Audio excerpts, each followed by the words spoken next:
Assalamu alaikum wa rahmatullahi ta'ala wa barakatuh. A yau muna ɗauke da darasi wanda za mu koya muku yadda za ku magance wannan matsala da take addaban mutane a WhatsApp. Abin da za ku yi shi ne farko, in dai ka san WhatsApp ɗinka ya samu wannan matsala, za ka ga sun rubuto ma you need the official WhatsApp ko kuma this account can no longer use this account. Abin da suke buƙata kawai shi ne ya zam kana amfani da official WhatsApp. Sannan wannan abin yanzu shi ne yake addaban mutane sosai. Yana yawan addaban mutane gaskiya. Idan kana so ka gyara wannan matsala, abin da zai fi kawai ya zam ka samu wanda yake gyara ya gyara maka, saboda ko ka gyara da kanka yana iya zam kuma ya koma samun matsala daga baya. Ina gyarawa, sannan mutane da yawa suna gyarawa, sai ku ba su gyara muku, saboda kun gyara da kanku zai iya sake samun matsala daga baya. Kun fahimta?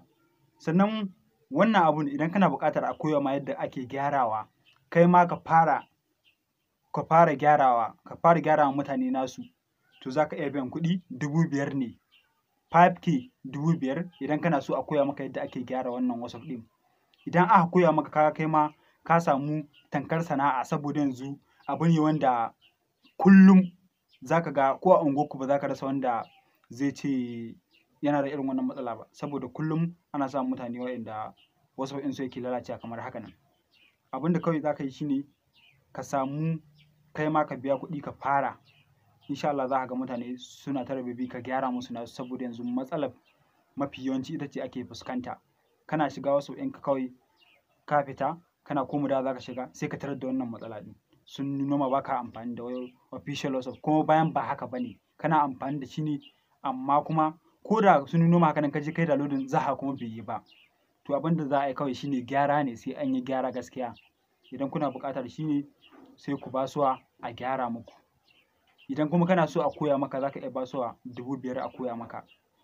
Kai ma ka ɗauke shi matsayin income ɗinka, kuɗi wanda yake shigo ma da safe, wanda kullum ba za ka rasa wanda za ka gyara ma mutum 5, 3 duk za ka iya samun su, saboda matsalar yanzu tana addaban mutane sosai.